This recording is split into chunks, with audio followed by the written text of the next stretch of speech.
మంచిగా అనిపించిందా? అబ్బో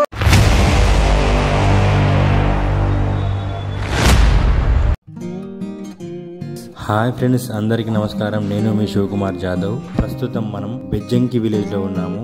ఈ ఎడ్లబండి చౌరస్తా నుండి కొంచెం ముందుకెళ్తే లెఫ్ట్ సైడ్ లో మనకు 500 మీటర్స్ దూరంలోనే కాకతీయుల కాలం నాటి శ్రీ లక్ష్మీ నరసింహస్వామి ఆలయం ఉంది. అద్భుతమైన కట్టడాలు, అపురూప శిలా సంపద ఇక్కడికి వచ్చే భక్తులకు ఆనందాన్ని కలిగిస్తాయి. హాయ్ ఫ్రెండ్స్, అందరికి నమస్కారం. నేను మీ శివకుమార్ జాదవ్. ఈరోజు మనము సిద్దిపేట జిల్లా బెజ్జంకిలోని శ్రీ లక్ష్మీ నరసింహస్వామి దేవస్థానం దగ్గర ఉన్నాము. ఈ టెంపుల్ వచ్చేసి ఒకటే శిల మీద ఉంది. ఇక మా ఫ్యామిలీతో అందరితో వచ్చినాము. ఈ టెంపుల్ దగ్గర కొబ్బరికాయ కొట్టారు. మనకు కోనేరు ఉంది. పాతదేనా ఇది? కోనేరు ఇది కొత్తది. ఇది కొత్త కోనేరా? కొత్త కోనేరు. అంతకుముందు ఎక్కడుండే కోనేరు? పాతది వచ్చేసి అటు లాస్ట్ ఉంటుంది. అది బాగా లోతుంది అన్నట్టు.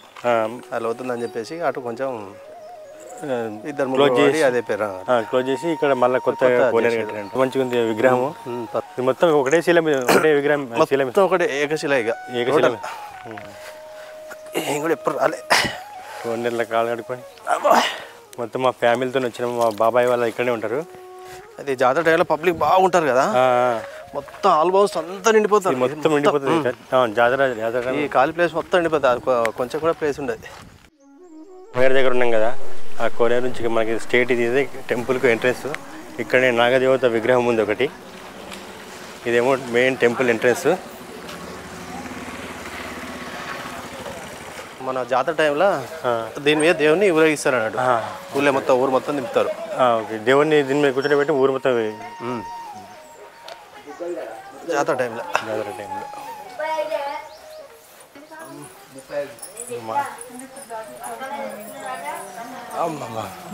నేను ఎక్కడికి మెట్లు అందరు.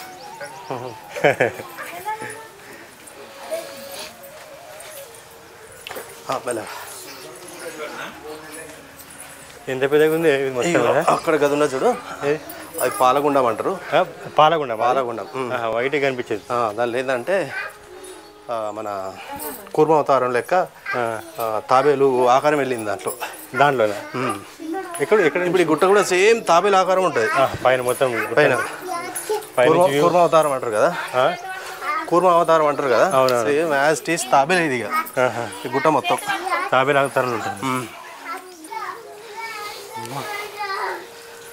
ఇది ఎప్పుడుది temple? 12th century. 12th century. అయ్యి రాజ్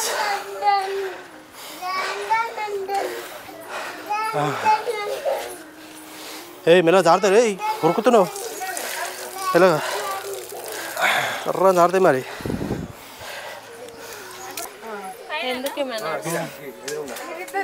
ఎంత బాగా అనిపిస్తుంది. పిల్లలు రండి.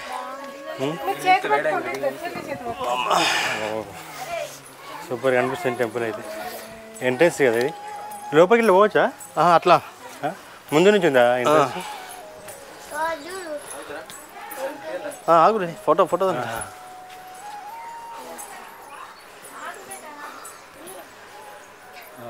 ఇటారి ఇటా ఆట అమర్ ఇటారు అందరు ఇటారు. అమ్మ కింద నుంచి పైకి ఎక్కేసరికి దమ్ము వస్తుంది. ముక్కోటి ఏకాదశికి ఉత్తర ద్వార దర్శనం ఉంటుంది కదా, అప్పుడు ఇట్లా చేస్తారు అన్నట్టు. ఓకే, ఉత్తర ద్వార దర్శనం అప్పుడు ఇటు నుంచి ఎంట్రెన్స్ ఉంటుంది. మిగతా రెగ్యులర్ టైం ఎప్పుడు రెగ్యులర్ టైం ఇటు నుంచి వస్తుంది. ఈ ధ్వజస్తంభం. ఇంకోటి ఇంకో స్తంభం ఉంది, ఓడి బియ్యం. సంతానం లేని వాళ్ళు ఎక్కడ పైకి వస్తుంది దర్శనం చేసుకుందాం. రెగ్యులర్గా అయితే ఇదే మనకు ఎంట్రెన్స్, మెయిన్ ఎంట్రెన్స్.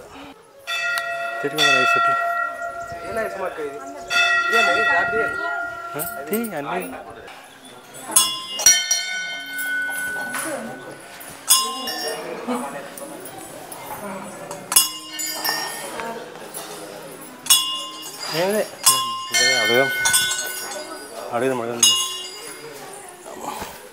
తీసుకొని.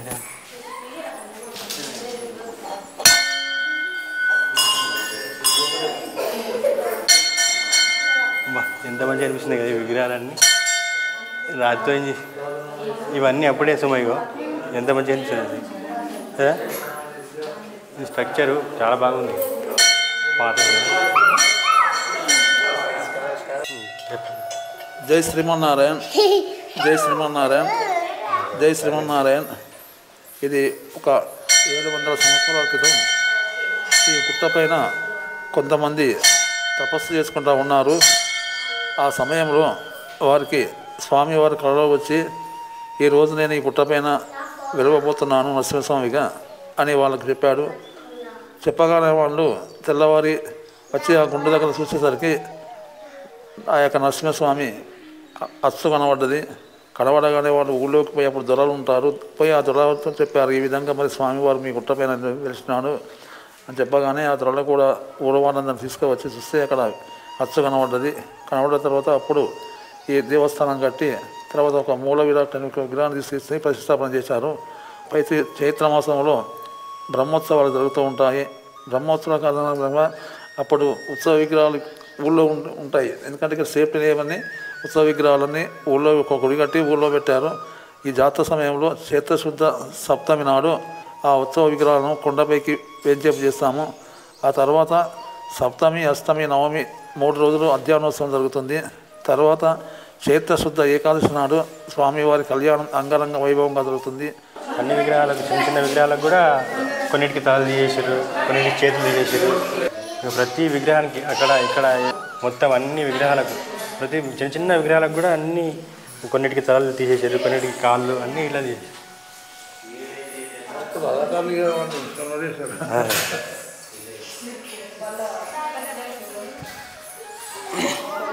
కానీ ఎంత శిలా సంపద ఇది, చిన్న చిన్న కూడా.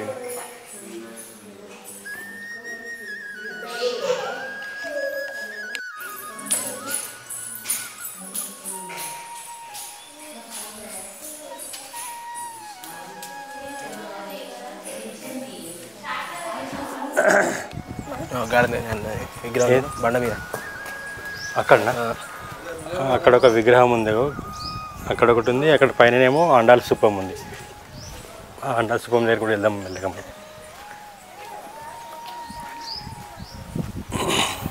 చిన్న గుడి ఉంటుంది అక్కడ.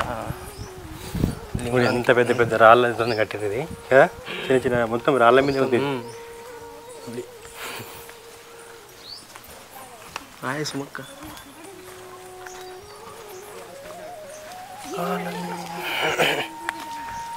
ఒక ప్రదక్షిణ చేసి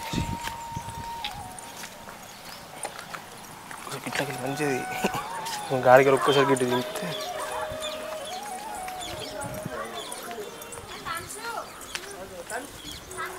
అక్కడ ఉంది ఆంధ్ర స్థూపం, అక్కడికి వెళ్దాం మళ్ళీ. సేమ్ మన తాబేలు ఆకారం అన్నట్టు ఈ గుట్ట మొత్తం. మొత్తం తాబేలు ఆకారం ఉంటుంది. ఒక 10-15 ఎకరాల విస్తీర్ణము. ఇప్పుడు ఈ దేవుడు ఉండేదేమో హెడ్. హెడ్ పాయింట్ లో ఉంటుంది టెంపుల్ దేవుడు ఉంది. ఇప్పుడు ఇటొక లెగ్గు, అటొక లెగ్గు. అంటే మనం చూస్తే అట్లా అనిపిస్తుంది అన్నట్టు. పైనుంచి వ్యూ అట్లా కనిపిస్తుంది. మన పైన చూసినాం అనుకో, ఇటు పైకి పోతే ఇంకా మంచిగా కనిపిస్తాయి. వెళ్దామా బైక్?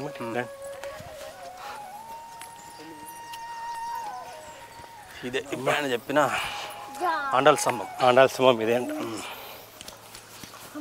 చాలా మంది మంచిగా వస్తారు, వాళ్ళ మొక్కులు తీరినాయి అనుకో, లెక్క పోసి.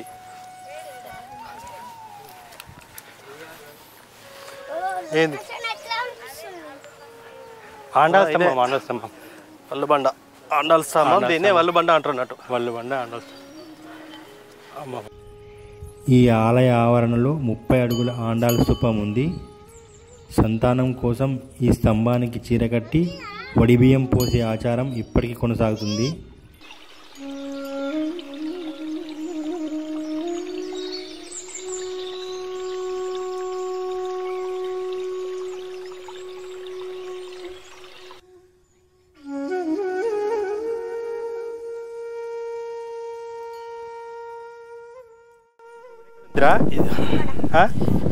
కనిపిస్తుందా నీకు? చూడిగా శివ కనిపిస్తుందా నీకు? ఇప్పటికి ఉన్నాయి చూడు. ఎందుకంటే దేవుడు మన చిర్రగుని ఆడుకున్నాడు అని చెప్పేసి అనుకుంటాను అట్లా. ఈ గుట్ట మీద దేవుడు ఈ గుట్టలన్నీ దాని చిర్రగుని తెలుసారా? అప్పుడు దేవుడు మెయిన్ ఏంటంటే శివకేశవులు ఇద్దరు ఒకటే దగ్గర వెలిసిన దానికి సాక్ష్యంగా అక్కడేమో లక్ష్మీనరసింహస్వామి గుడి ఉంది, విగ్రహం ఉంది.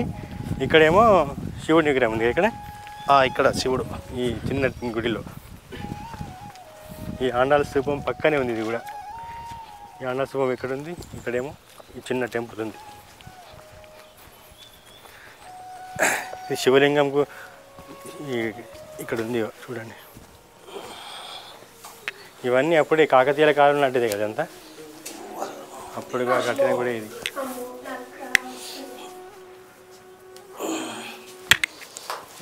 శివుని గుడి శివలింగం లోపల ఉంది. పాలు వస్తారా? ఏందట పాలు వస్తారా శివునికి? పాలు వస్తారా శివునికి? అమ్మా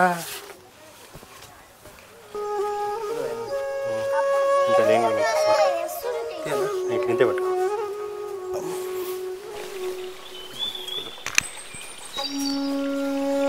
ఇక్కడ ఇల్లంది అక్కడ తీసి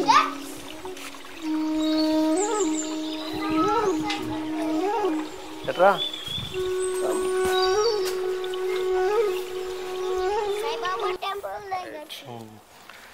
ఇక్కడ నుంచి మొత్తం ఒకటే శిల. ఇది ఇదంతా ఒకటే శిల.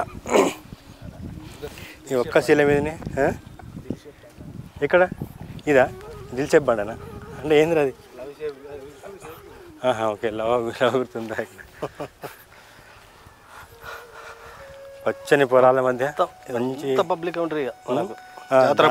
జాతర అప్పుడైతే ఫుల్ ఉంటారంట జనాలు ఇక్కడ. జాతర టైంలో ప్లస్ ఏంటంటే మనకు శ్రావణ మాసం ఉంటాయి కదా. అవునా? ఇప్పుడు ఈ చుట్టుపక్కల ఊరోళ్ళు మొత్తం వంటలకు వస్తారు ఇక్కడికి. ఎంత మొత్తం పెద్ద పెద్ద రాతితో కట్టింది కదా, చాలా బాగా అనిపిస్తుంది లోపల. అరే కింద చూసుకుంటాంట రే, చూస్తున్నారా? అక్కడ ఒక దేవత విగ్రహం ఉంది, అక్కడ వెళ్దాం. మేము వచ్చేసినాం కింద. కాలభైరవ విగ్రహం ఇది. ఇది కూడా అప్పుడు చెక్కిందేనా? అప్పుడు ఎక్కిందే, కాకతీయుల కాలంలో. అప్పుడు ఇది ఎప్పుడు ఎక్కిందనా తెలియదు. అప్పుడు వాళ్ళ ఇది చూడు బండలు ఒకదాని ఒకటి, అది ఎట్లా పెట్టిరో ఎందుకు పెట్టిరో తెలియదు. బండ చూడు అంటే అది అట్లనే వెలిసినట్టుంది. అదే అక్కడ పాతది. యాక్చువల్గా ఈ మనకి ఎట్లా ఈ టెంపుల్ యొక్క మెయిన్ ప్రతి సంవత్సరం జాతర జరుగుతాయి కదా సమ్మర్లో. ఆ టైంలో ఏంటంటే ప్రతి సంవత్సరం దేవుని కళ్యాణానికి ముందు ఖచ్చితంగా వర్షం పడుతుంది. ఎందుకంటే అంతా ఇక మేము అనుకుంటాం అంటే ఇక్కడ చుట్టుపక్కల వాళ్ళు ఏమనుకుంటారు అంటే దేవుడు బండ కడుక్కొని పోయిండు, అందరు వచ్చి ఇక్కడ నైట్ టైంలో అందరు ఇక్కడ స్టే చేస్తారనమాట. స్టే చేసుకోవడం కోసము వర్షం పడుతుంది. వర్షం పడితే బండ క్లీన్ అవుతుంది కాబట్టి దేవుడే కళ్యాణానికి ముందు, కళ్యాణం తర్వాత 5 రోజులకు జాతర స్టార్ట్ అవుతుంది కాబట్టి ఏంటంటే శుద్ధి చేసుకుంటాడు అన్నట్టు. ఒకటి అది ఇక్కడ నుంచి కోనేరు ఉంది. అది జారుతాయి మరి.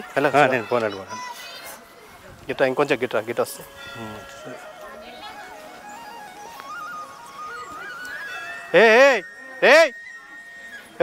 ఊరుకాగా ఇదంతా స్టార్ట్ అయింది. ఎట్లుంది టెంపుల్? బాగుంది టెంపుల్. పాతకాలం ఉంది కదా, ఎట్లా అనిపించింది? మొత్తం ఒకటే రాయి మీద ఉంది కదా, బాగుంది. చెప్పేద్దా?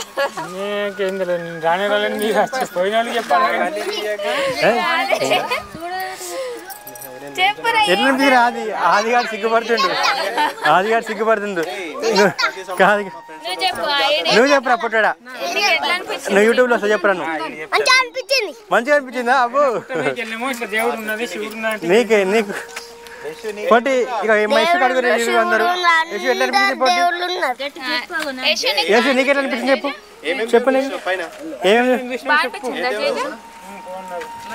చెప్పు ఎట్లా అనిపించింది? అది చాక్లెట్ కాదు అది. సర్లే పర్లేదు. మా నరేష్ గారికి ఒకసారి ఇంకా సిగ్గుపడతాడు. ఈ వీడియో కనుక మీకు నచ్చినట్లయితే లైక్ చేయండి, షేర్ చేయండి, సబ్స్క్రైబ్ చేయండి. Thank you.